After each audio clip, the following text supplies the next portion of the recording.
Am, Cuando Elena G. de White escribe el libro del conflicto de los siglos, ella toma la única interpretación que la iglesia tenía, que era la profecía de las trompetas, como la interpretaban Josías Litch, Carlos Fitch, y la puso allí en el libro de El conflicto de los siglos, diciendo: esto es lo que hemos creído. La iglesia adventista ha hecho una serie de revisiones acerca de las trompetas. Les digo que en este momento hay aproximadamente unas 7 aplicaciones muy parecidas unas de otras. Casi todas las que son como las que les estoy presentando se parecen mucho. Pequeña diferencia: por ejemplo, yo presento lo que está ocurriendo durante la quinta trompeta como espiritismo moderno, y lo presento a través de lo que está pasando en los medios masivos de comunicación. Otros teólogos lo presentan como secularismo, y lo que están tratando de decir es que es un ambiente secular en el que Dios no tiene ningún lugar en las mentes de los seres humanos. Hay unas pequeñas diferencias en cuanto a variantes, pero básicamente todos aplican los dos testigos como se los voy a aplicar esta tarde. Al repetir eso es porque generalmente a muchas personas les encanta la idea de presentar a los dos testigos como el Antiguo y el Nuevo Testamento. Esta noche no lo vamos a presentar de esa manera. Lo vamos a hacer de una manera bíblica, y ustedes lo van a entender por qué. Recuerden que esa aplicación de los dos testigos pues fue una idea que se les ocurrió a dos pastores mileritas, pensando que los dos testigos pues deben de ser el Antiguo y el Nuevo Testamento.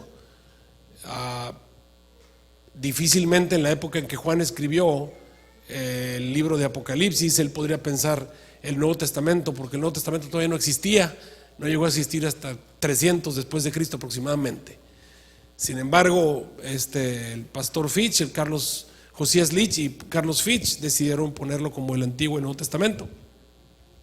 Sin embargo, bueno, no me quiero meter en muchas complicaciones. Recordemos, estamos en la quinta trompeta. Obviamente es la época en la que ocurre el sellamiento. Tiene que haber personas que ya están guardando el sábado, porque se le da una orden a los ángeles que no hagan daño sino a la hierba de la tierra. Y es el tiempo previo a la caída de Babilonia. Ya vimos que la sexta trompeta es la caída de Babilonia.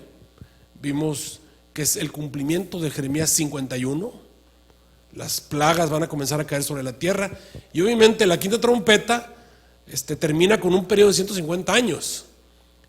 Que al acabar los 150 años comienza la profecía de Jeremías 51 que ya expresamos. Obviamente eso tiene que ser una continuidad. Tú y yo estamos viviendo en ese último periodo de tiempo. Ahora, al comenzar la sexta trompeta, obviamente en el capítulo 9 vimos lo que le va a pasar a la tercera parte de los hombres. Eso quiere decir a los que recibieron la marca de la bestia y no tienen el sello de Dios. La gran pregunta es: ¿qué va a pasar con los justos? Mientras que las plagas están cayendo sobre la tierra, ¿dónde está el pueblo de Dios? Bueno, me adelanto aquí un poquito. El capítulo 9 del libro de Apocalipsis termina diciendo que no se arrepintieron de sus homicidios, de sus hechicerías, ni de su fornicación, ni de sus hurtos. Y mientras el mundo está recibiendo las plagas, ¿qué pasa con los justos? Ayer vimos que el capítulo 10 es un paréntesis en las trompetas, cuya finalidad es mostrarnos al pueblo que cumple la promesa que Dios le hizo a Daniel, de que alguien iba a entender el libro de Daniel. Perdón, es cierto, antier, el miércoles, ¿verdad? Sí, no vinimos ayer. El miércoles presentamos el pueblo que cumple la profecía que Dios le hizo a Daniel de que alguien iba a entender su libro. Y ese grupo de personas, el Señor les puso los entendidos. Esos entendidos obviamente son los mileritas, nada más que Dios dejó una pequeña trampa para los mileritas allí. Era la trampa de no haber entendido una doctrina, que es la doctrina del santuario. Quiero recordarles que no era culpa de los mileritas. El santuario fue destruido en el año 70 cuando Tito destruyó el santuario, y la doctrina del santuario se perdió en el tiempo. Nadie hablaba del santuario, nadie presentaba la doctrina del santuario. Eso simplemente se acabó en el tiempo. Pero el Señor le dijo bien claramente a Daniel que al final de los 2300 días el santuario iba a ser restaurado, vindicado, purificado. Y obviamente al llegar a la final de los 1300 días, la doctrina del santuario tenía que ser restaurada. Eso no lo habían entendido los mileritas. Eso tuvo que venir después de 1844, cuando la luz comenzó a ser mayor. Ahora, el Señor tenía la intención de hacer que ese grupo de mileritas, y quiero que recuerdan que era un movimiento, eran personas de todas las denominaciones cristianas que había en la tierra. Había mileritas bautistas, mileritas metodistas, anglicanos, presbiterianos, luteranos, episcopales, anabaptistas, luteranos, hasta católicos había allí. Estamos hablando de unitarios, una gran cantidad de cristianos de diferentes denominaciones eran mileritas. Ellos no tenían la más mínima intención de formar una nueva iglesia. No era su intención. Ellos pensaba el milerita seguir siendo bautista hasta su muerte. Igual el milerita metodista pensaba ser milerita hasta su muerte, o metodista hasta su muerte.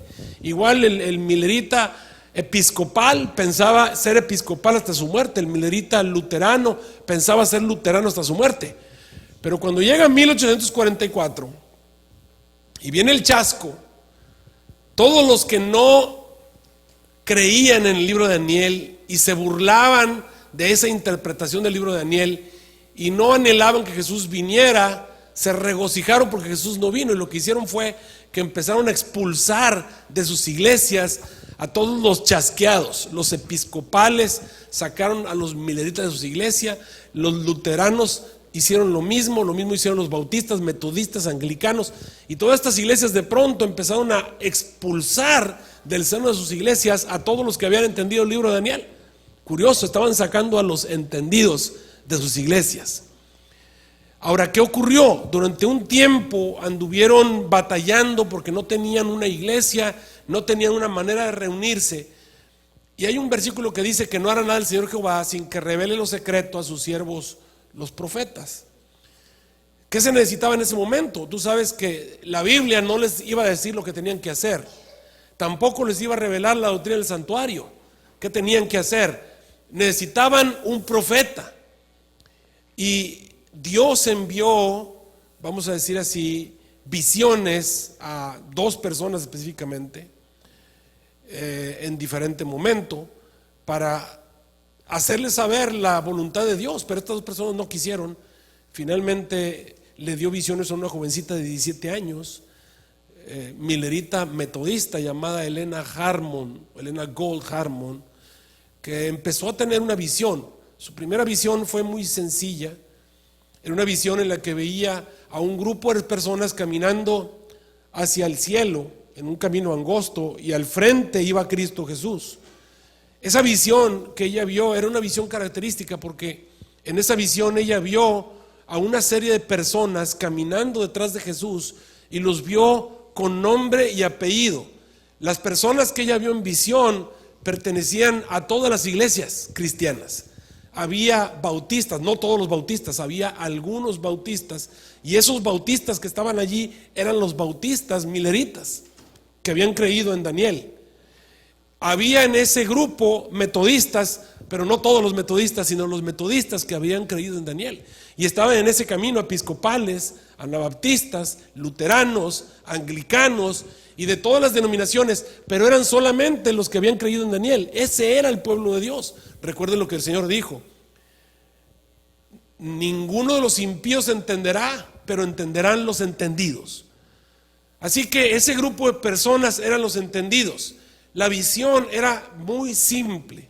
Lo que Dios estaba tratando de decirle a su siervo en ese momento, o a sus siervas, o a su profeta en ese momento, era que ese grupo de personas formaban el pueblo de Dios, aun cuando fueran de diferentes denominaciones, y que el objetivo que Dios quería es que ese grupo de personas se comenzaran a reunir.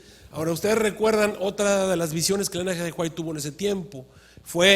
Levantó de pronto una Biblia y se quedó con la Biblia levantada por casi una hora, en el que leyó una cantidad de versículos de la Biblia, lo que estaba tratando de hacer entender era que el pueblo de Dios tenía que ponerse a estudiar este santo libro y tenían que ponerse de acuerdo, porque Dios no quería que la iglesia fuera una iglesia dividida por doctrinas, dividida por cercos de, vamos a decir así, organizacionales que tenían las diferentes iglesias. Los bautistas, metodistas, anglicanos, presbiterianos nunca se iban a unir, nunca. Por eso el Señor dejó el chasco en 1844, para que este grupo de personas salieran de allí. Ahora sí, salí de ella, pueblo mío. Y cuando este grupo de personas estaban todos juntos, entonces comenzaron a ponerse de acuerdo. Por eso es que hoy en día surgen muchos críticos de la iglesia y empiezan a decir, es que los primeros adventistas o los pioneros de la iglesia creían en esto y no creían en esto. Les quiero recordar que los pioneros adventistas venían de todas las denominaciones. O sea, tenían doctrinas de todas las denominaciones. Por ejemplo, Jaime White era unitario, él no creía en la Trinidad, por ejemplo. Lo mismo con algunos otros. Ahora, muchos de los pioneros adventistas creían que cuando una persona se moría, se iba al cielo, se iba al infierno. Había otros que creían que el bautismo era por aspersión. Es decir, si tú buscas en los pioneros adventistas creencias, te vas a encontrar que los pioneros adventistas creían todas las doctrinas de las demás iglesias, todas, porque venían de todas las iglesias. Pero durante 40 años la iglesia adventista, estoy hablando de esos pioneros, estuvieron poniéndose de acuerdo. Eran discusiones que duraban varios días, semanas. Había a veces discusiones acaloradas, pero ellos recordaban bien claramente la visión, que el hermano con el que me acabo de pelear, fulano de tal, es del pueblo de Dios porque lo vieron en visión. Él iba caminando detrás de Jesús. Y eso es lo que los mantenía unidos. De otra manera se habrían peleado y se habrían separado, pero era esa visión, el saber que mi hermano, aunque no estaba de acuerdo, él iba caminando detrás de Jesús, era parte del pueblo de Dios. Ahora lo que teníamos que hacer era encontrar la verdad, porque si tú crees que cuando alguien se muere se convierte en Gasparín, y yo creo que cuando alguien se muere se queda inconsciente, no podemos tener razón los dos. Así que hay que ponernos de acuerdo. Y para ponernos de acuerdo, vamos a ponernos de acuerdo con la Biblia. Veamos quién tiene razón con la Biblia. Estas personas se quitaron el amor de los parientes, el amor de los amigos, se quitaron los prejuicios y empezaron a ponerse de acuerdo. Y durante 40 años la iglesia adventista estuvo haciendo un colador de doctrina para finalmente sacar una doctrina pura, una doctrina que no estuviese en contra de la Biblia. Y por primera vez tenemos a un grupo de personas que creen la verdad tal y como lo enseña la palabra de Dios. En ese momento deciden entonces formar un nuevo iglesia, un nuevo movimiento, y le pusieron por nombre Adventistas del Séptimo Día. Incluso hasta el nombre vino a ser motivo de pleito, porque había algunos que creían que se llamara Iglesia de Dios. Finalmente se le puso Iglesia Adventista del Séptimo Día, y ese grupo de personas se pusieron de acuerdo, purificaron la doctrina, sacaron lo que era correcto. Por ejemplo, dijeron, bueno, los bautistas creen que el bautismo es por inmersión y es en el nombre del Padre, Hijo y Espíritu Santo. Ellos tienen razón, pero están equivocados en que una persona se muere y se va al infierno. Están equivocados. Ahora los metodistas están en lo correcto, en el plan sistemático en la salvación, pero están equivocados en otras cosas, y fueron sacando las equivocaciones y quedándose con la doctrina pura. Y en ese momento tenemos entonces el surgimiento de una iglesia que cumplía con las especificaciones de los 144,000, porque una de las especificaciones de los 144,000 es que en sus bocas no fue hallado engaño. Tú te encuentras, por ejemplo, a alguien de la iglesia bautista que te predica cosas buenas en cuanto a la justificación por la fe, cosas buenas en cuanto al bautismo por inmersión, pero de pronto te dice, cuando te mueres, te quedas por ahí penando, te vas al infierno, te vas al cielo. En su boca es hallada engaño. ¿Me estás entendiendo? Los 144,000 tienen que ser un grupo de personas que no te enseñan ninguna falsa doctrina. Es por eso que Dios necesitaba un movimiento. Si no hubiese existido el chasco de 1844, esto no habría pasado. Y los mileritas estaríamos en todas las iglesias cristianas, creyendo un montón de doctrinas de acuerdo a las denominaciones en las cuales pertenecemos. Ahora, ¿qué ocurrió después de 1844? Vino luz en cuanto al santuario, y entonces la iglesia adventista comenzó a hacer una doctrina que además nadie más tiene, que es la doctrina del santuario. Ahora, una vez que hemos entendido Apocalipsis 10, recuerden que hubo dos cosas que tenían que cumplirse. No solamente era el tiempo y el medio de un tiempo, sino que también cuando se acabe el esparcimiento del escuadrón del pueblo santo, de acuerdo a Daniel 12. El esparcimiento del escuadrón del pueblo santo. ¿En dónde está el escuadrón del pueblo santo? Pues está esparcido en todas las iglesias. El escuadrón del pueblo santo está esparcido en todas las iglesias. ¿Y cuándo va a venir el Señor Jesús? Cuando se acabe el esparcimiento del escuadrón del pueblo santo. ¿Y cuándo se van a cumplir las maravillas del capítulo 12? ¿Cuándo se va a levantar Miguel? ¿Cuándo se va a acabar la gracia? ¿Cuándo van a comenzar a caer las plagas y va a ser el tiempo de angustia cuando nunca ha sido? ¿Cuándo va a ser? Cuando se acabe el esparcimiento del escuadrón del pueblo santo. ¿En dónde está el escuadrón del pueblo santo? Esparcido. ¿En dónde? En todas las iglesias, en todo el mundo. Por eso el Señor dice: es necesario que te levantes y profetices a muchos pueblos, gentes, lenguas y reyes, para que se acabe el esparcimiento del escuadrón del pueblo santo. Y cuando se acabe el esparcimiento del escuadrón del pueblo santo, entonces podemos acabar con la gracia. Se puede levantar Miguel, puede venir el tiempo de angustia cuando nunca ha habido, pueden ser libertado tu pueblo, los que están muertos pueden ser resucitados, y los que entendieron van a resplandecer como las estrellas a perpetua eternidad. Es básicamente lo que tiene que ocurrir. Ahora, esta noche vamos a ver desde dónde retoma el capítulo 11 de Apocalipsis la historia que estamos estudiando acerca de las últimas tres trompetas. Estamos en Apocalipsis capítulo 11, ubíquense todos ahí. Me fue dada una caña semejante a una vara de medir, y se me dijo: levántate y mide el templo de Dios, y mide el altar y a los que adoran en él, y deja fuera el patio que está fuera del templo, no lo midas, porque es dado a los gentiles. Y estos gentiles hollarán la ciudad santa 42 meses, que son 1260 días. Y daré a mis dos testigos, y ellos profetizarán por 1260 días, vestidos de sacos. El capítulo 11 del libro Apocalipsis comienza con una medición del templo. La medición del templo representa el final del juicio.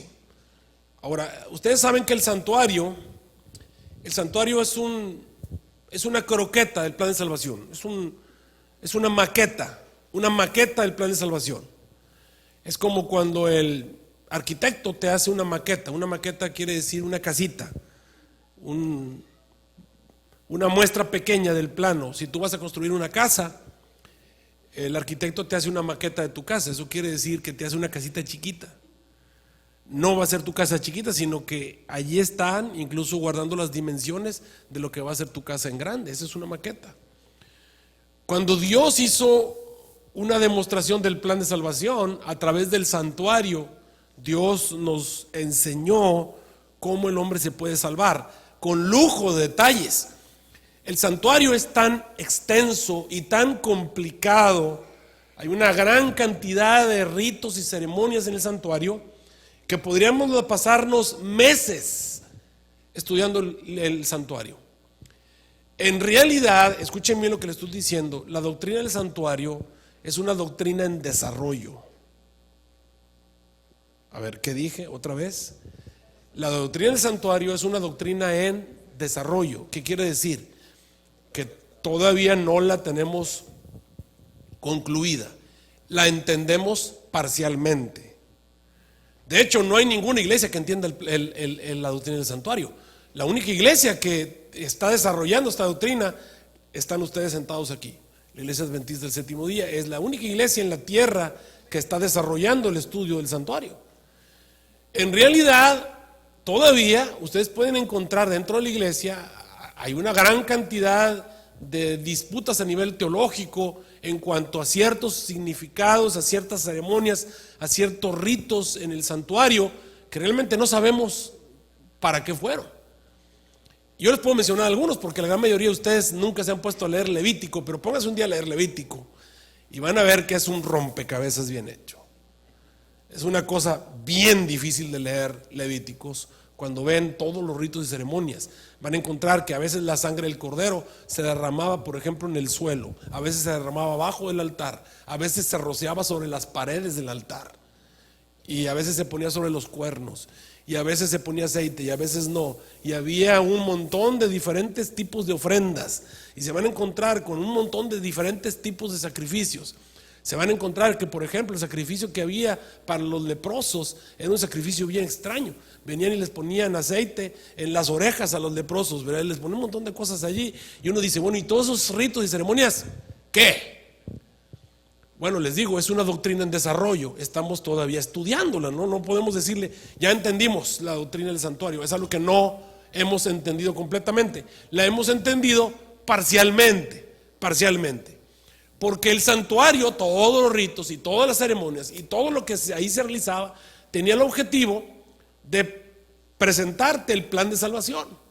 Y básicamente lo que se está realizando en el cielo, ahí hay un montón de cosas que hemos entendido, pero hay un montón de cosas que no hemos entendido. Ahora, cuando nos dice Apocalipsis 11, levántate y mide el templo y mide el altar y a los que adoran en él, te está indicando ya el final del juicio. Básicamente, todo depende en medidas. Hay ciertas medidas que se tienen que completar. Por ejemplo, ¿se acuerdan cuando estaban debajo del altar las almas de los que habían sido muertos? Que decían, Señor, ¿hasta cuándo no juzgas y vengan nuestra sangre los que moran en la tierra? Apocalipsis 6:11. ¿Hasta cuándo, Señor? No vas a juzgar, vengan nuestra sangre. Y dice, y les fueron dadas sendas ropas blancas, y se les dijo que reposasen todavía un poco de tiempo, hasta que se completara el número de sus consiervos que van a tener que ser muertos como ellos. O sea, hay una medida que se tiene que cumplir, y la medida es el número de mártires. Bueno, hay que ver si ya se completó el número de mártires, por eso van a medir el altar. Ahora también sabemos que el Señor dice, bueno, detengan, no suelten los vientos hasta que terminemos de sellar el número de señalados, 144,000. Entonces hay un número que se tiene que completar, el número de señalados, el número de mártires. Estos ángeles estaban a punto de salir sobre la tierra hasta que se fuera la hora, día, mes, año. Estaban esperando la hora, día, mes, año, o sea, hasta que se complete el tiempo. Entonces cuando se le pide a Juan que venga y mida el templo, es para ver si ya dieron las medidas, si ya se completaron los grupos, si ya se completaron los números. O sea, a ver si ya se puede terminar el juicio, si ya se puede terminar con la intercesión, si ya se puede acabar la gracia. Es un tiempo que se tiene que cumplir, es un número de mártires, es un número de salvados, es un número de sellados. Todo eso tienes que medirlo para ver si ya se completó. Entonces Juan se levanta y se va a medir el templo, y no solamente el templo, sino que también mide el altar. Eso quiere decir que está a punto de acabarse el ministerio en el santuario. Pero me llama la atención que se le dice a Juan que no mida el atrio. Estamos en San Juan 11. Veamos con detenimiento lo que estamos estudiando ahí. Dice, me fue dada una caña semejante a una vara de medida y me dijo, levántate, mide el templo de Dios y mide el altar y mide a los que adoran en él. Versículo 2, pero deja fuera el atrio que está fuera del templo, no lo midas, porque el atrio es dado a los gentiles. Ahora, ¿por qué les llama gentiles? Bueno, déjenme explicarles algo acerca del atrio. Básicamente, cuando ustedes estudian el santuario, van a encontrar el plan de salvación representado. Cuando una persona, por ejemplo, quería encontrar perdón y salvación y justificación, traía un cordero al santuario, se ponía al lado del altar del sacrificio, ese estaba en el atrio, y ahí al lado del altar del sacrificio confesaba su pecado sobre el cordero. Eso es lo primero que tiene que hacer una persona para salvarse: aceptar el plan de Dios, aceptar a Cristo Jesús. La persona acepta a Jesús, cree en el Señor Jesús, en su propiciación. Ese es el primer paso en la salvación. Tú aceptas al Cordero de Dios que quita el pecado del mundo. Entonces el pecador ponía sus manos sobre el cordero. Ese es el paso número 1, ahí en el altar. El que creyere, ¿y qué sigue? Y fuere bautizado. Entonces, después del altar, el siguiente mueble que te encontrabas era el lavacro, que representa el bautismo. La persona acepta a Jesús, paso número 1. Paso número 2, se bautiza.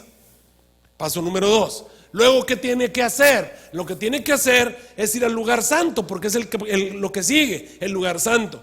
En el lugar santo se le llamaba el lugar diario. O sea, la persona que acepta a Jesús en el altar, la persona que se bautiza en el lavacro, lo que tiene que hacer después de bautizarse es ir todos los días al lugar santo. En el lugar santo había 3 muebles. Había 3 muebles. Estaba la mesa de los panes de proposición, que representa el alimento espiritual. Estaba el candelero, que representa las buenas obras. ¿Por qué me refiero a las buenas obras? Porque Jesús dijo: así alumbre vuestra luz delante de los hombres, para que vean vuestras buenas obras y glorifiquen a vuestro Padre que está en los cielos. Las buenas obras obviamente hechas y guiadas por el Espíritu Santo. Y la persona no solamente tiene que hacer buenas obras, sino que también tiene que permitir que el Espíritu Santo dirija su vida. Después de que aceptamos a Jesús, ¿qué recibimos? Al Espíritu Santo, ¿no es cierto? Entonces nota, la persona que acepta a Jesús en el altar y se bautiza, todos los días tiene que ir al lugar santo, todos los días come el pan espiritual, todos los días permite que el Espíritu Santo dirija su vida y todos los días hace obras de bien. Y el altar del incienso representa la oración. Entonces la persona que acepta a Jesús en el altar se bautiza, todos los días come el pan espiritual, todos los días permite que el Espíritu Santo dirija su vida y todos los días está en comunión con Dios a través de la oración. Eso es todos los días. De esa manera la persona permanece en Cristo. ¿Y qué pasa con una persona que permanece en Cristo? Se convierte en una nueva criatura. Y entonces esa persona comienza a ser transformado y está listo para pasar de la salvación que fue en el atrio a la santificación que fue en el lugar santo, a la glorificación que va a ser en el lugar santísimo. Pues estamos hablando de los pasos que podemos entender del plan de salvación. Ahora el Señor le dice a Juan que a los que se queden en el atrio no los mida.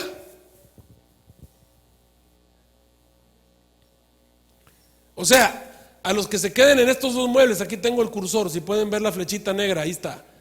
A los que se queden ahí, a esos no los midas, con estos 2 muebles que están aquí atrás. O sea, a los que se quedan en estos 2 muebles, a esos no los midas. Son personas que dicen que aceptaron a Jesús y se bautizaron y se quedaron ahí, esos ni los midas porque están perdidos. Esto es algo nuevo porque Marcos 16:16 dice que el que creyere y fuere bautizado será salvo.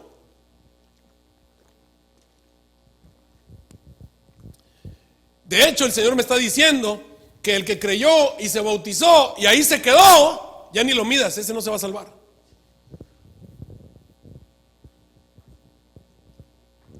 Porque hay un montón de gente que se queda allí. Aceptó a Jesús y se bautizó y luego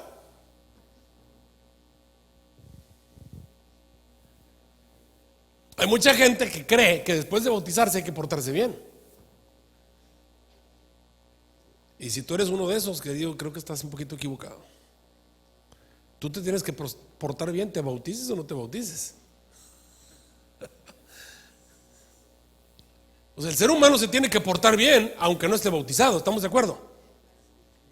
Hay señores que dicen, no, pastor, es que yo tomo mucho. Hermano, pues tú tienes que dejar de tomar, ¿te bautices o no te bautices? Oh, pastor, es que yo transgrado el sábado. Hermano, tienes que dejar de transgredir el sábado, ¿te bautices o no te bautices? No, es que yo tengo problemas con mi matrimonio. Pues tienes que arreglar tu matrimonio, ¿te bautices o no te bautices? No, es que yo me peleo mucho, soy muy maldiciente. Tienes que dejar de decir maldiciones y tienes que portarte bien, ¿te bautices o no te bautices? O sea, la gente cree que después de bautizarse hay que portarse bien. No te vas a portar bien. Es más, todos los que estamos aquí bautizados nos seguimos portando mal.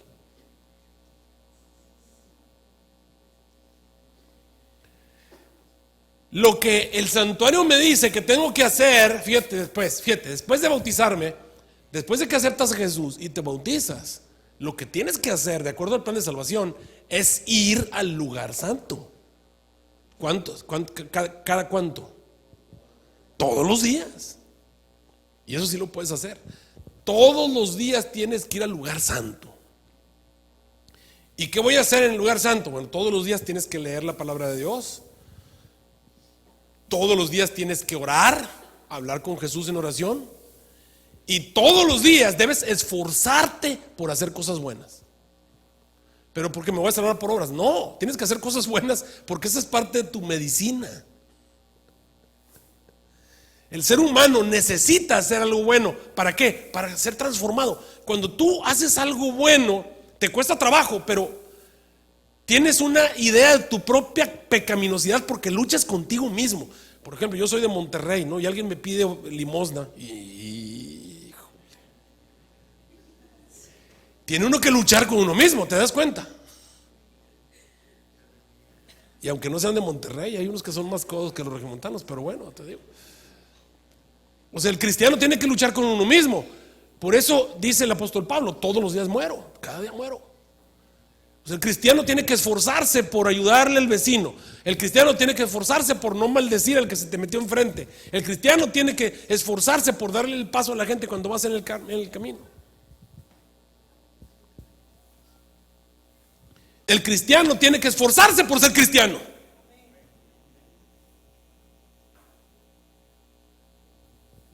Y es que no puedo. Bueno, pues pídele al Señor que obre en ti el querer como el hacer, por su buena voluntad.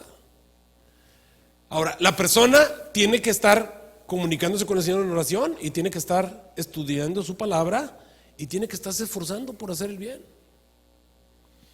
¿Y cuándo hace eso? Todos los días. La persona que aceptó a Jesús y se bautiza y está en el lugar santo todos los días, esa persona el Señor la está contando como salva. ¿Me estás entendiendo?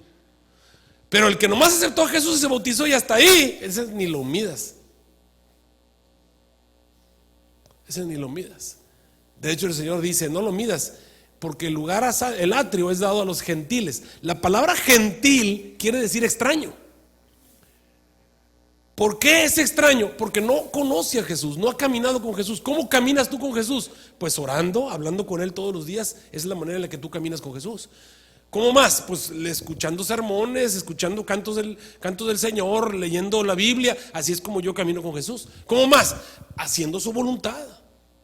No todo el que me dice Señor, Señor entrará en el reino de los cielos, sino el que hace la voluntad de mi Padre que está en los cielos.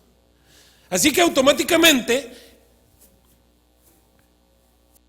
San Juan dice, el Señor le dice a San Juan, los que se quedaron en el atrio, no los midas, esos son gentiles.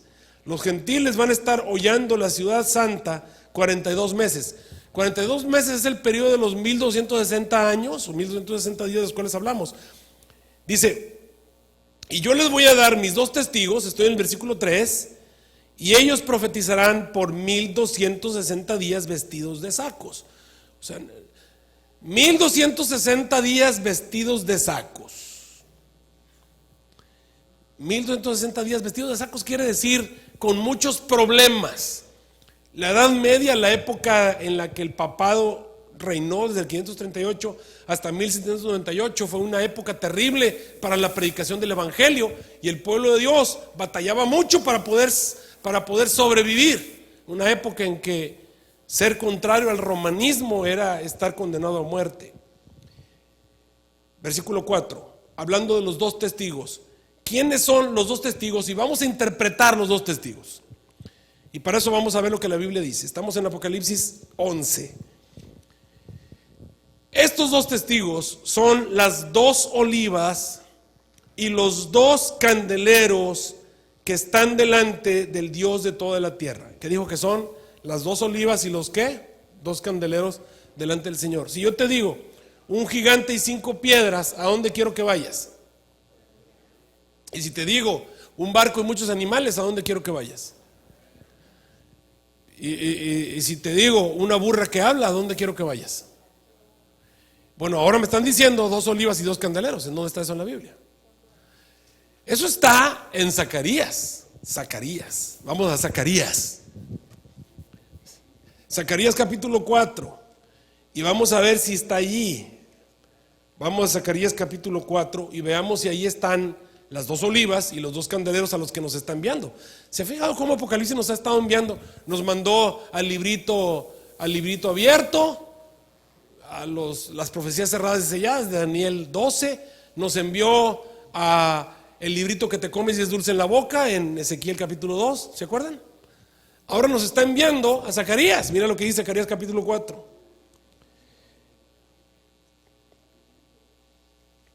Zacarías capítulo 4 versículo 11 dice: y yo hablé más y dije, Señor, ¿qué significan estas dos olivas a la derecha del candelero a su izquierda? Hablé aún de nuevo y le dije, ¿qué significan las dos ramas de oliva que por medio de dos candeleros de oro vierten aceite como oro? Ahí están las dos olivas y los dos candeleros. Ok, ¿por qué me mandó Apocalipsis a leer Zacarías capítulo 4? Bueno, déjenme explicarles qué pasó. En la época del profeta Zacarías y el profeta Ageo, el pueblo de Dios había regresado de Babilonia a una Jerusalén en reconstrucción. El templo de Jerusalén estaba destruido. El templo estaba destruido. Entonces Dios le pidió a dos personas que reconstruyeran el templo de Jerusalén. Recuerden que el templo de Jerusalén había sido construido por Salomón. Salomón, que fue el rey más rico que alguna vez tuvo Israel, y prácticamente tuvo todo el material que su papá le había conseguido durante muchos años. Estoy hablando de David. Obviamente, el templo de Salomón era una obra impresionante, una de las grandes maravillas de la antigüedad, un templo hermoso, lleno de oro, llenos de obras de arte, llenos de cosas maravillosas. Pero ese templo fue destruido por Nabucodonosor. Ese templo quedó en ruinas y fue abandonado por casi, estamos hablando 600 años, estamos hablando de casi 300 años. El templo estaba destruido y entonces el Señor le encomienda la obra de reconstruir el templo a un señor que se llama Zorobabel. Lo hemos estado viendo por ahí en algunas de las lecciones. Zorobabel.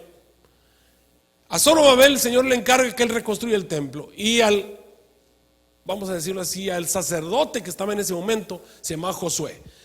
Josué y Zorobabel son los encargados de reconstruir el templo, y cuando Zorobabel va a ver el lugar donde estaba el templo, que era el monte de Sión, se encuentra con unas tremendas piedras enclavadas en el suelo, se encuentra con unas tremendas hondonadas y con unas situaciones totalmente no uniformes en las cumbres de ese monte. No encuentra un lugar en el que se pueda construir y se da cuenta que es una misión muy difícil.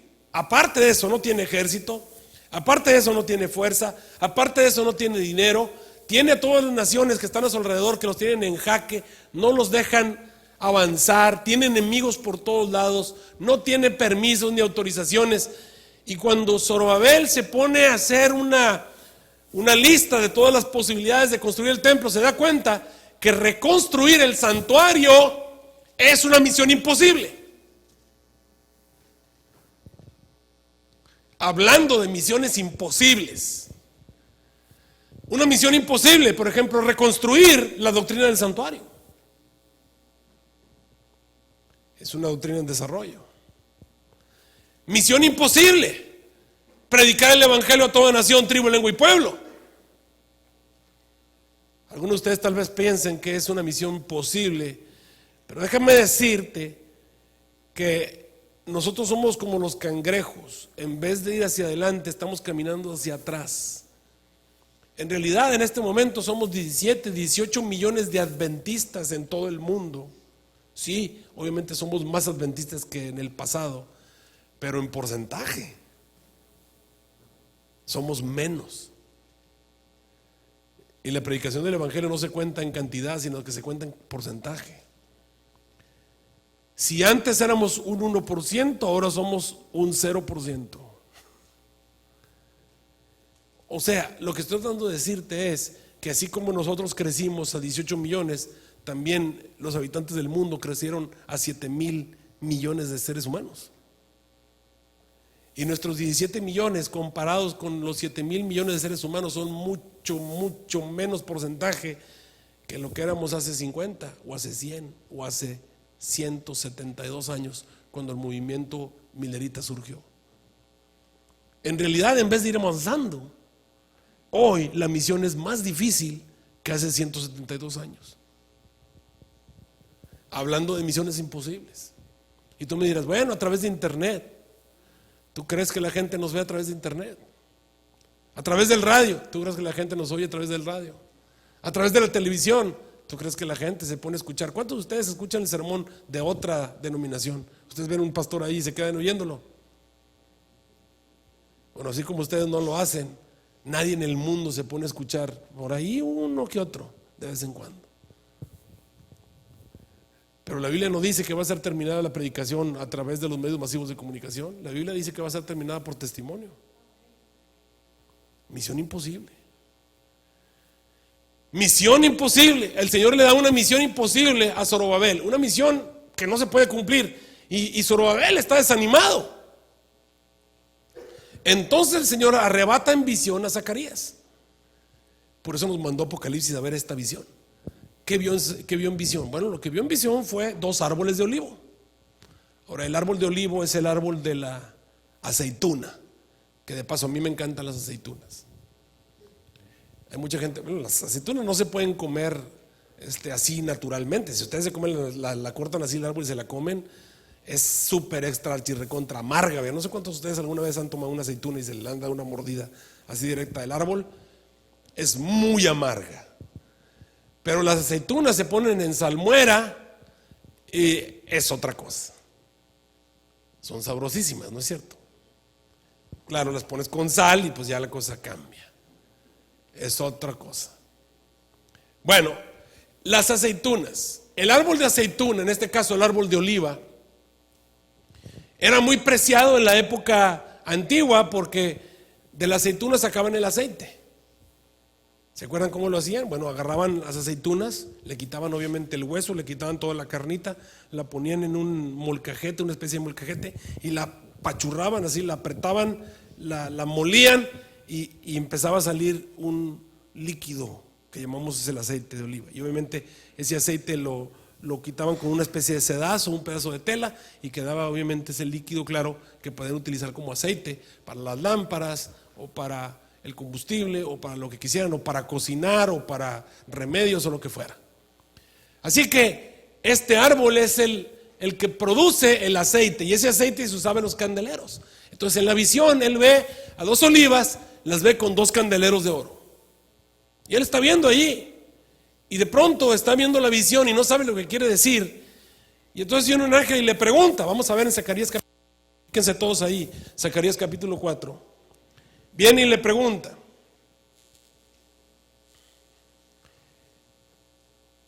Y el ángel que hablaba conmigo, versículo 5, Zacarías 4, 5. Y el ángel que hablaba conmigo respondió y me dijo: ¿sabes qué quiere decir esto? Y yo le dije: Señor mío, no lo sé. Entonces él respondió y me habló diciendo: esta es la palabra de Jehová a Zorobabel, en la que le dice: mira, Zorobabel, no es con ejército ni con fuerzas, sino con mi espíritu, dice Jehová de los ejércitos.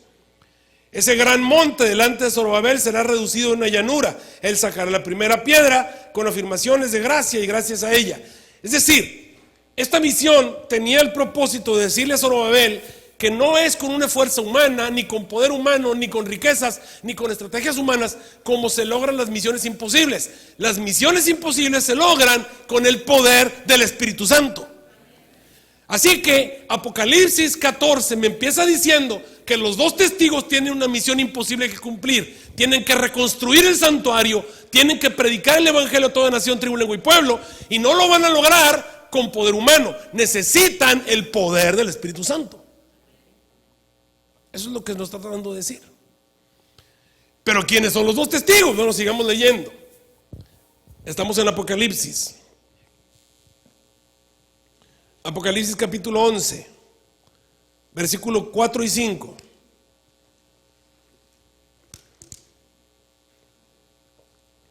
Después de que me dice que los 2 testigos son las 2 olivas y los 2 candeleros, que obviamente para terminar su misión imposible requieren el poder del Espíritu Santo, me dice: Si alguno los quiere dañar, los dos testigos, sale fuego de la boca de ellos y devora a sus enemigos. Si alguno les quiere hacer daño, es necesario que sea muerto. Okay. ¿Quién en la Biblia hizo que de su boca saliera fuego y consumiera a sus enemigos, a los que le querían hacer daño? Bueno, ese fue Elías. ¿Quién dije que fue? Elías. En Segunda de Reyes, capítulo 1, se van a encontrar al profeta Elías. Sucede que el rey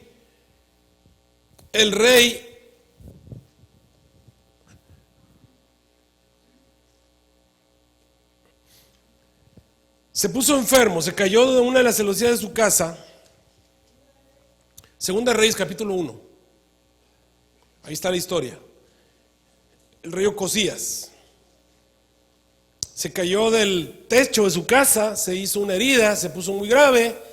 Y entonces mandó consultar a Baal-Zebub.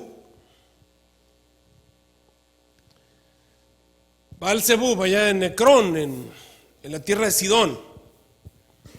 Y cuando mandó a unos emisarios a consultar a Baal-Zebub para saber si se iba a morir. Y cuando estos emisarios iban en camino hacia la tierra de Cron, allá en Baal-Zebub, para consultar a Baal-Zebub, se encontraron a Elías. Ellos no sabían que era Elías, pero vieron a un hombre que estaba arriba de un cerro.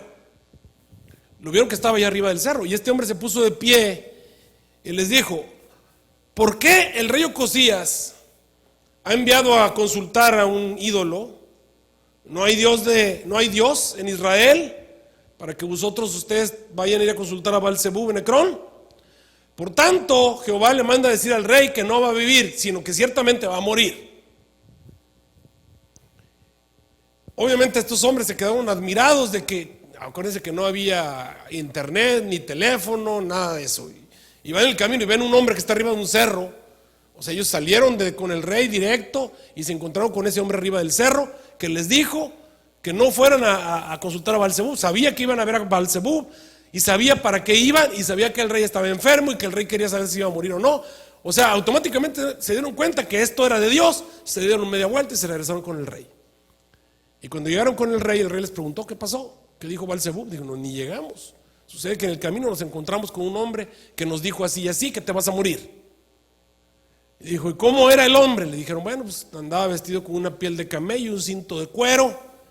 Y era un hombre muy velludo, de ahí sabemos que tenía mucho vello, Elías. Entonces el rey Ocosías dijo: ese es Elías. Dijo: bueno, vayan y tráiganmelo vivo o muerto. Ahora sí que si alguno le quiere hacer daño, tráiganmelo. Y mandó a 50 soldados. Y los 50 soldados llegaron al pie del cerro y vieron a Elías allá arriba. Rodearon a Elías en el cerro y le dijeron a Elías: mira, baja. Ahora sí que baja para que no tengamos que subir. Y si bajas, pues no te vamos a matar rápido. Y si vamos contigo, te vamos a matar lentamente.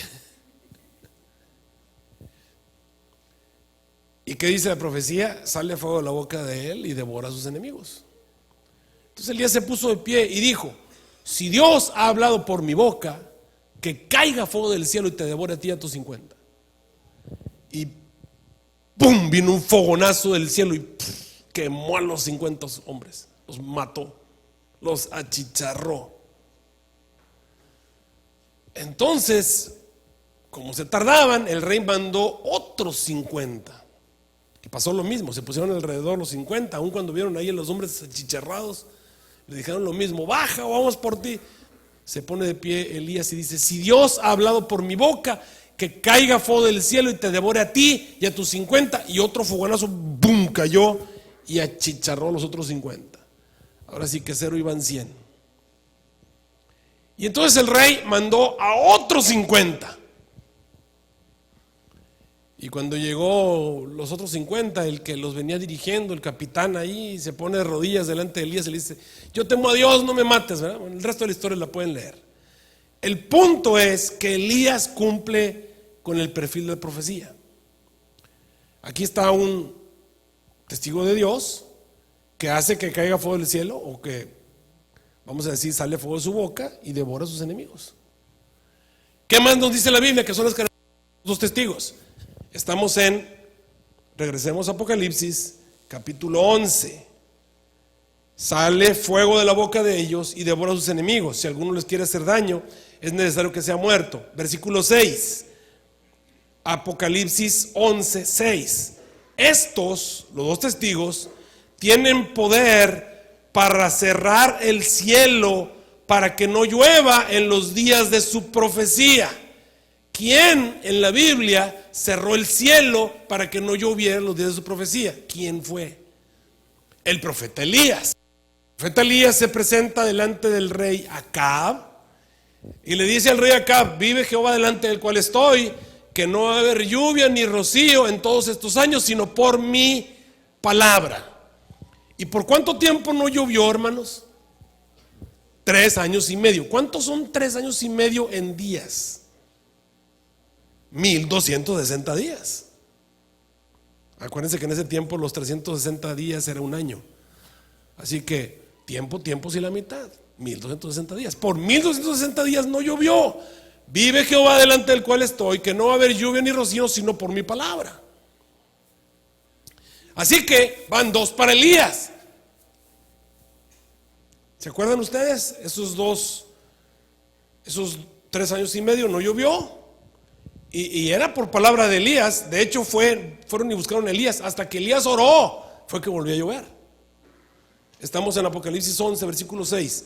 Estos tienen poder de cerrar el cielo para que no llueva los días de su profecía. Y tienen poder sobre las aguas para convertirlas en sangre.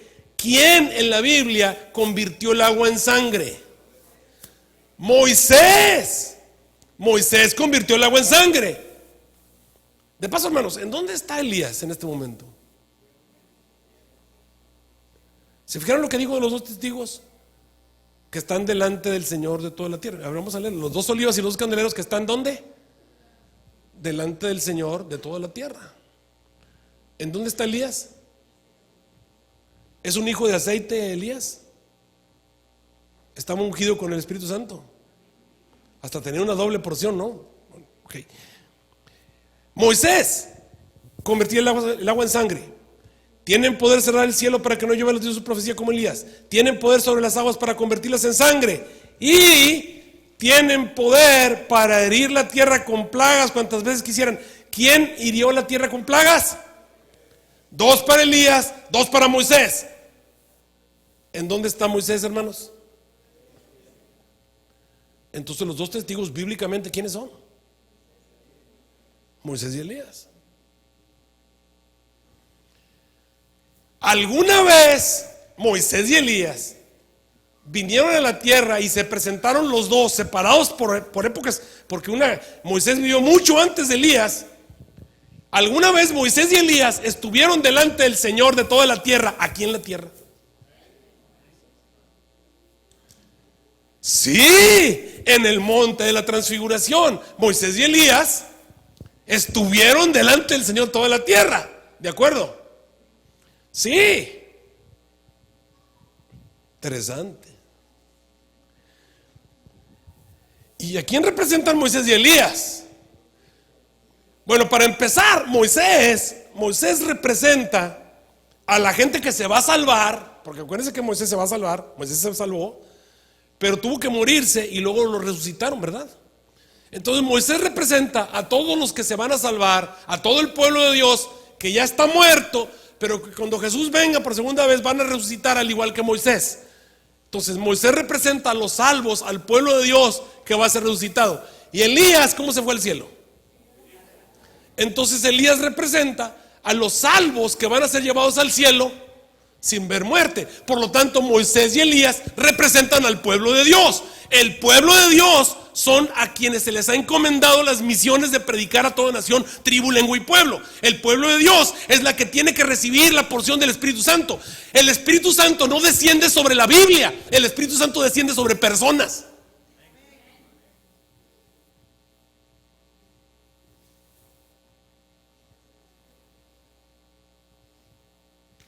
Es el pueblo de Dios.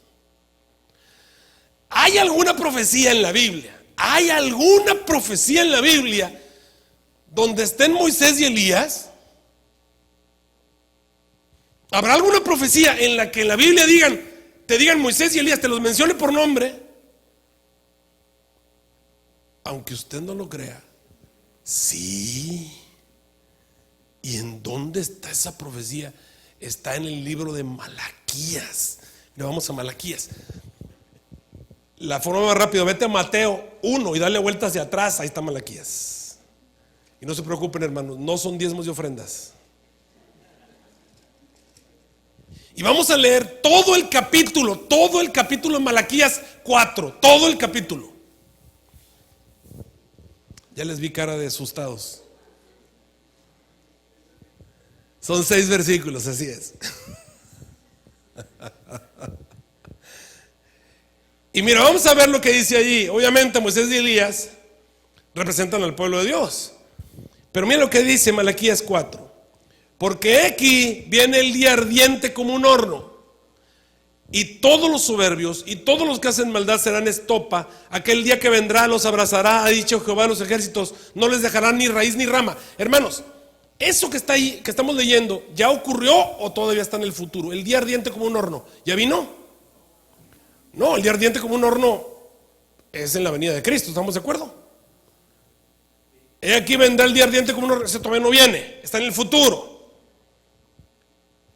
Y todos los soberbios y todos los que hacen maldad serán estopa. Aquel día que vendrá los abrazará, ha dicho Jehová de los ejércitos, el cual no les dejará ni raíz ni rama. Además, lo podemos entender como el milenio, al final del milenio, cuando descienda fuego del cielo y consuma a todos los pecadores. Versículo 2.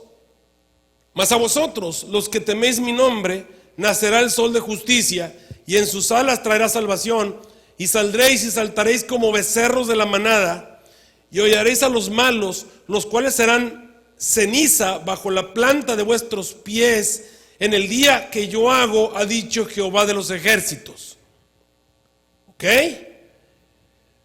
¿Qué tenemos que hacer? ¿Para qué me da esta profecía? Nomás me está diciendo que nos van a quemar. Sí, que van a quemar los pecadores. Sí, pero ¿qué tengo que hacer? Versículo 4. Acuérdense de la ley ¿de quién? Ah, cara, ya apareció Moisés. Acuérdense de la ley de Moisés. Miren, este versículo me encanta para que se lo presenten a un pentecostés, a un bautista, metodista, anglicano, todos los que no quieren guardar el sábado, todos se lo agarran. Y le dicen primero, a ver, vamos a leer Malaquías 4. Malaquías 4. Y le dices, el día ardiente como un horno, ¿está en el futuro o en el pasado? Y te va a decir, no, pues está en el futuro, el día ardiente como un horno. Ok, fíjate cuál es la recomendación de Malaquías. La recomendación de Malaquías para prepararme para el día ardiente como un horno es que guarden la ley de Moisés. ¿Qué tengo que hacer? ¿Guardar qué? La ley de Moisés. Y entonces te va a decir, no, porque son retesquivos para ese tipo de cosas, ¿no? Te encuentran un montón de excusas para no guardar el sábado. Y te dicen, no, pues entonces hay que hacer los sacrificios y la circuncisión y todas las leyes levíticas y los ritos y las ceremonias, y te van a empezar con esa que ya te cansan cuando te dicen ese tipo de cosas. Pero gracias a Dios que Dios fue más específico. Acordaos de la ley de Moisés. Mira lo que sigo leyendo ahí. Acordaos de la ley de Moisés mi siervo, al cual le encargué en Horeb. ¿En dónde? En Horeb, ordenanzas y leyes para todo Israel. Pausa, tiempo fuera.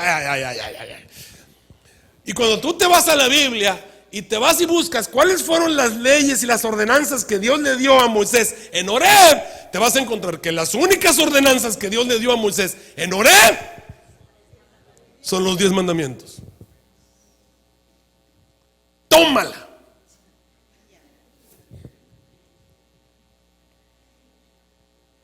Lo único que le dio en Horeb fueron los 10 mandamientos. Así que más específico no puede ser. 10 mandamientos. ¿De acuerdo? Y Elías, pues sigamos leyendo. Así que acuérdate de la ley de Moisés mi siervo, los 10 mandamientos, leyes para todo Israel. Y he aquí, versículo 5, yo les voy a mandar ¿a quién? A Elías el profeta. Ándale.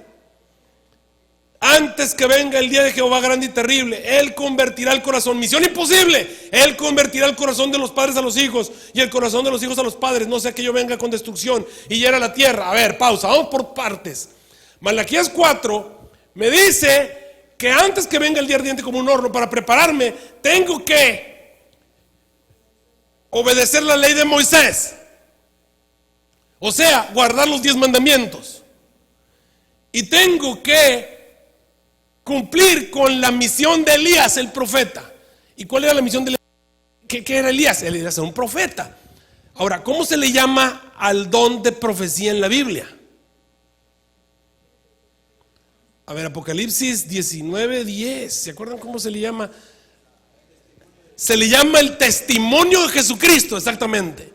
El testimonio de Jesucristo. Por lo tanto, de acuerdo a lo que acabo de entender en Malaquías 4, los dos testigos, Moisés y Elías, representan a todos los que guardan los mandamientos de Dios como Moisés y tienen el testimonio de Jesucristo como Elías. Está eso en el Apocalipsis.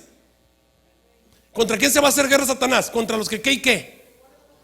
Guardan los mandamientos de Dios y tienen el testimonio de Jesucristo. Moisés y Elías son los que guardan los mandamientos de Dios y tienen el testimonio de Jesucristo. Los dos testigos son los que guardan los mandamientos de Dios y tienen el testimonio de Jesucristo. Son los que surgieron leyendo a Daniel, capítulo 10 de Apocalipsis, que guardan los mandamientos de Dios, incluido el sábado, adventistas del séptimo día, y tienen el don de profecía. Por eso el Señor les dio el linaje de White, y más adelante tienen una misión imposible. Tienes que levantarte y profetizar a muchos pueblos, gentes, lenguas y reyes, y tienes que reconstruir el santuario. Los dos testigos es la iglesia adventista del séptimo día.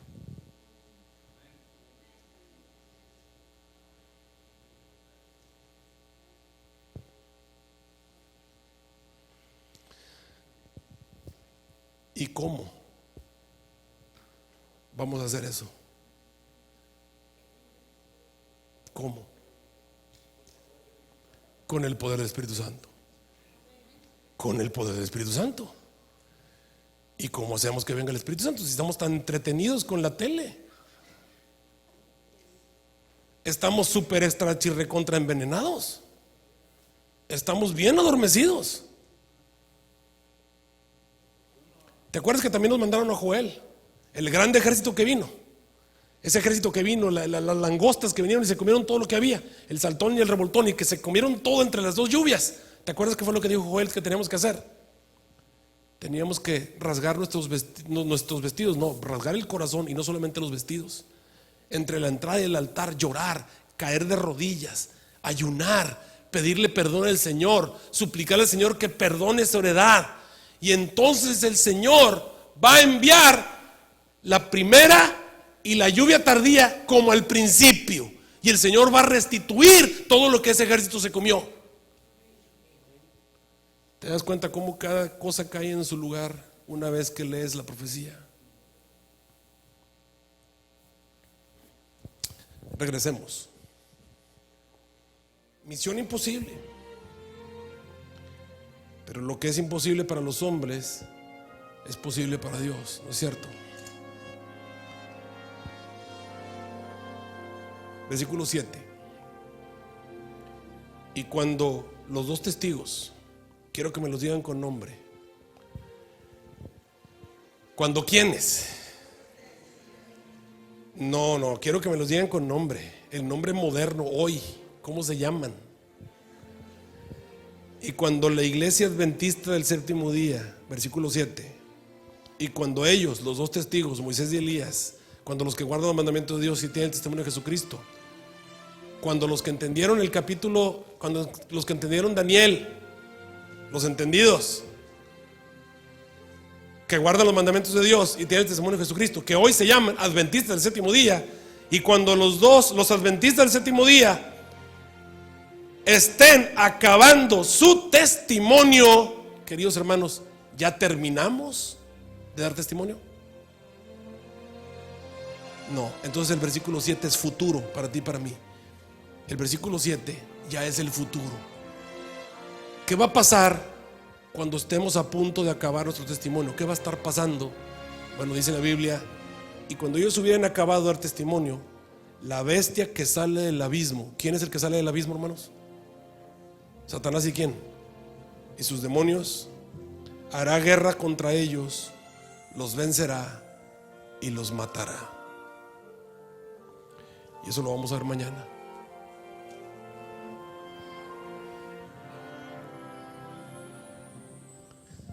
Y eso lo vamos a ver mañana. Es hermoso saber quiénes somos, porque estamos aquí. ¿No es cierto? Se da uno cuenta que Dios ha guiado todo. Dios tenía un libro cerrado y sellado y lo mandó a los cristianos en el tiempo del fin, para que sus verdaderos hijos, al leer la profecía, al leer el libro de Daniel, pudiesen entender y pudiésemos identificar al pueblo de Dios. Y Dios puso un chasco allí, una trampita, para que todos esos cristianos quedaran entrampados, los sacaran de sus iglesias, y al salir de sus iglesias el Señor los guió para que hicieran una purificación doctrinal, se encontraran con el sábado y se encontraran con el santuario. Dios quería que esta iglesia surgiera. Tenía una misión para ellos. ¿Sabes cuál es la misión? Es la misión de Elías. ¿Para qué servía Elías? Para hacer que lloviera otra vez. 1260 años de sequía. Dios quiere que vuelva a llover. Necesita que venga la lluvia otra vez. Pero es en base a la oración, es en base al revivamiento y la reforma, que la lluvia tardía va a venir otra vez. Y esa lluvia tiene que venir, porque de otra manera no podemos terminar la predicación del evangelio. Y hay un requisito: sí, ya se cumplió el tiempo, tiempos y la mitad, pero todavía falta que se acabe el esparcimiento del escuadrón del pueblo santo. ¿Y te acuerdas cuáles fueron las palabras de Jesús? Será predicado el evangelio del reino por, y entonces vendrá el fin. Ah, qué requisito tan difícil, pero tiene que cumplirse. De otra manera Jesús no puede venir. Tenemos que terminar de predicar. ¿Y qué vamos a hacer tú y yo? Esta noche yo te quiero invitar a tomar una decisión. El Señor Jesús necesita que tú trabajes para Él. El Señor Jesús te necesita.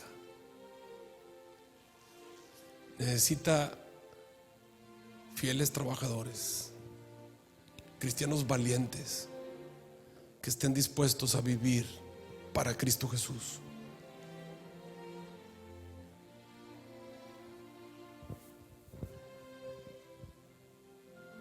Cuando vino la Segunda Guerra Mundial,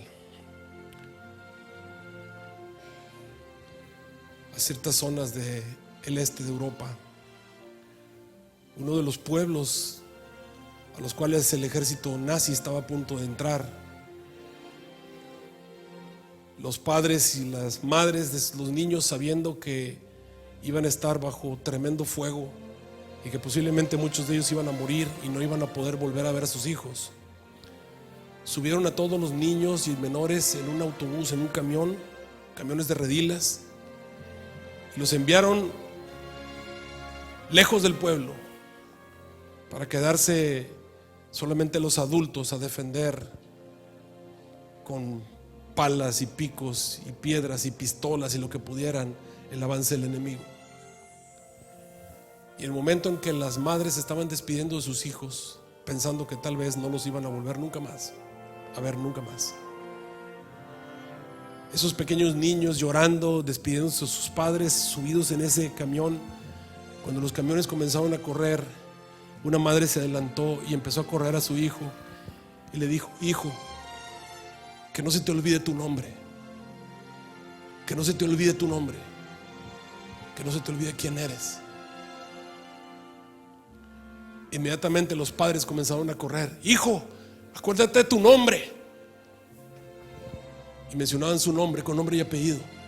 Y los padres corrían detrás de ese camión diciendo: hijo, acuérdate quién eres.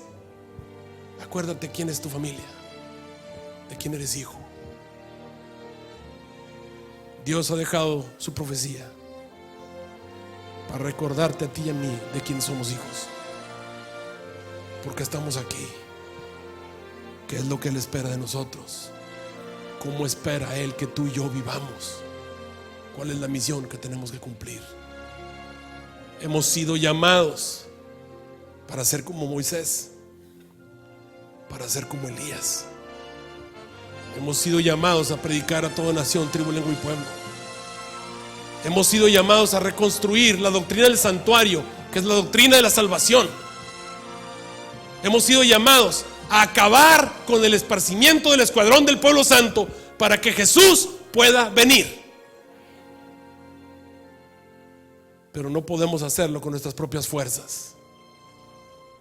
Necesitamos desatar al Todopoderoso. Necesitamos permitirle obrar con poder en nuestras vidas. Necesitamos el poder del Espíritu Santo obrando a través de nosotros, pero no lo podemos hacer porque estamos llenos de basura.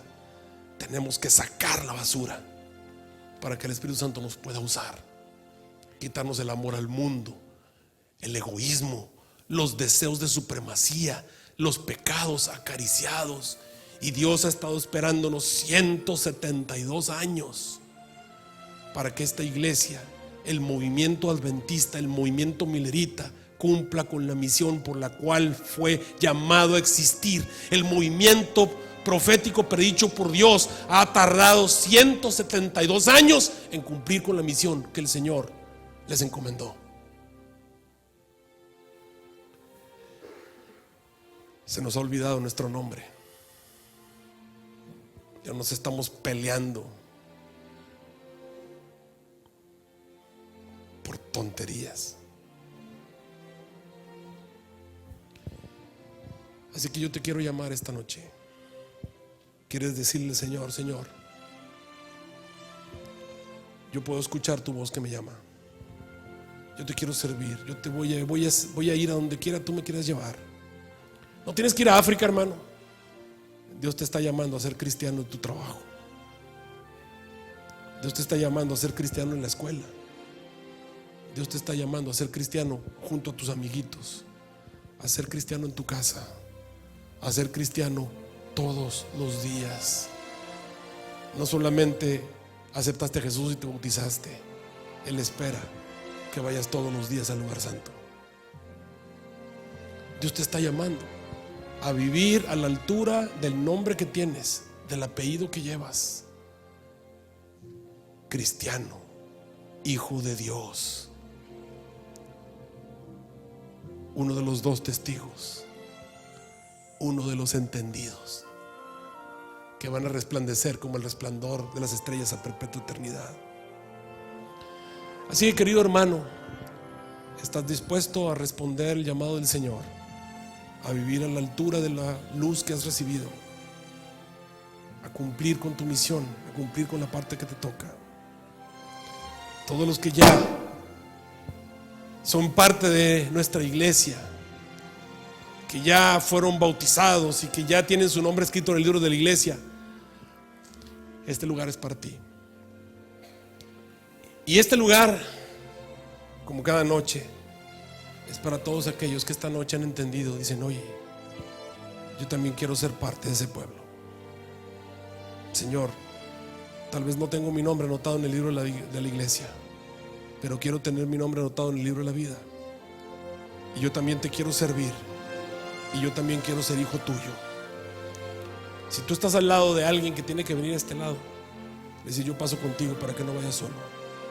Así que mientras yo canto este himno, ¿por qué no vienes aquí a consagrarte al Señor y me dejas orar juntamente contigo esta noche? Ponerte en las manos de Dios. Ven aquí, querido hermano, a decirle al Señor Jesús que tú le vas a seguir, que tú le vas a servir, que vas a ir a cualquier parte donde Él te quiera llevar. esta noche, Señor. Nos ponemos de pie aquí en esta iglesia en Fort Worth para decirte que te vamos a servir, que vamos a ir a cualquier parte donde tú nos quieras llevar, porque somos tus hijos, porque tú nos has llamado. Dame oídos para oírte, dame pies y andaré, manos para el afligido, dame fe y te seguiré. Vamos a caminar contigo, Señor.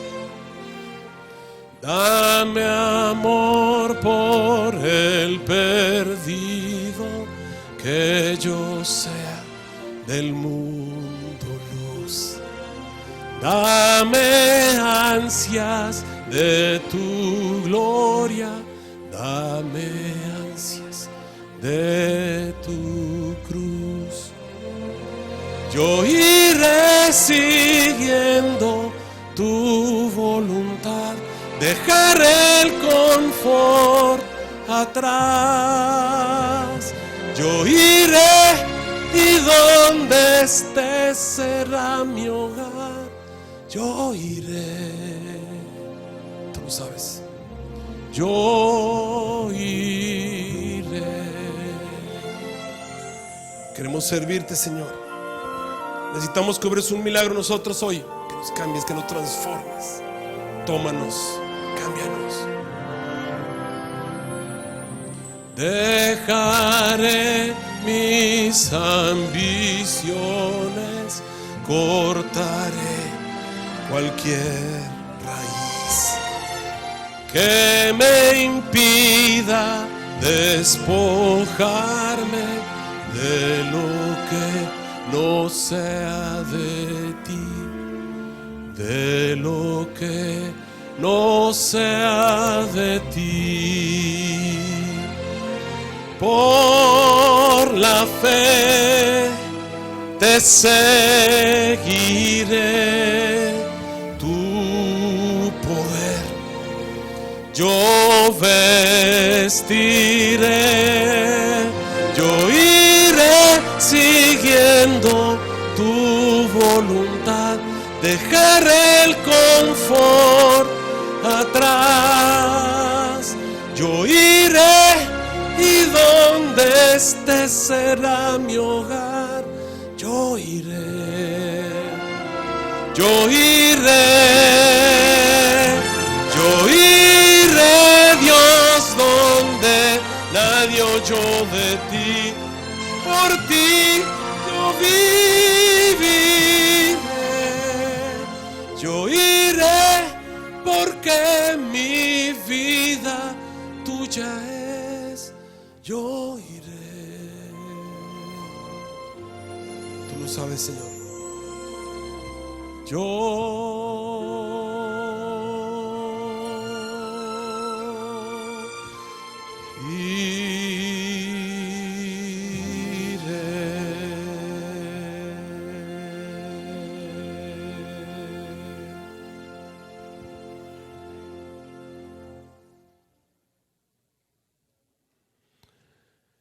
el día de mañana va a haber una ceremonia bautismal aquí en la iglesia.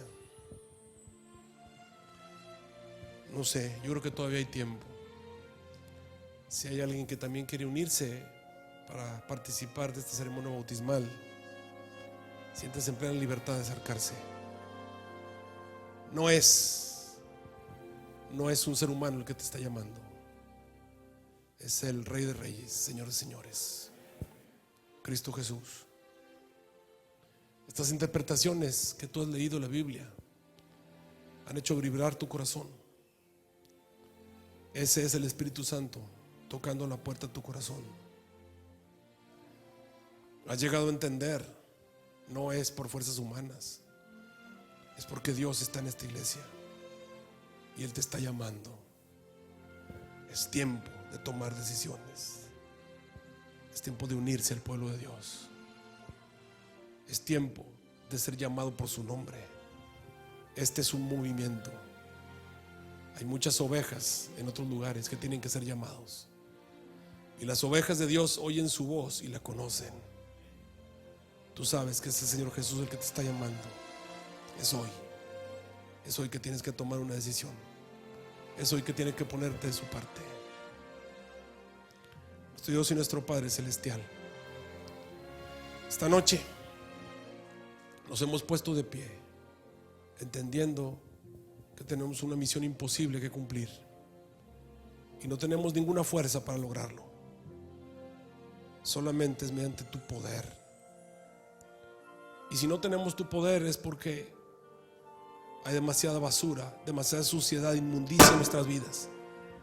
Necesitamos que tú nos cambies, que nos transformes, que tú nos limpies. Obra un milagro hoy en nosotros. Estamos aquí, Señor. Queremos ser parte de tu pueblo. Queremos servirte. Úsanos hoy en tu servicio. Ponemos todo lo que somos a tus pies. Bendice especialmente a las personas que están aquí a mi derecha. Se han puesto de pie. Quieren ser parte de tu pueblo. Tómalos, oh Señor. Úngelos con tu poder. Que muy pronto puedan bajar a las aguas bautismales, ser llamados de tu nombre, tomar tu bandera y llevar tu palabra a todas las personas que los rodean. Te lo suplico en el nombre de Cristo Jesús. Amén. Que el Señor les bendiga, queridos hermanos. Mañana en la mañana vamos a terminar con la sexta y la séptima trompeta, pero vamos a ver qué va a pasar con nosotros, con los dos testigos.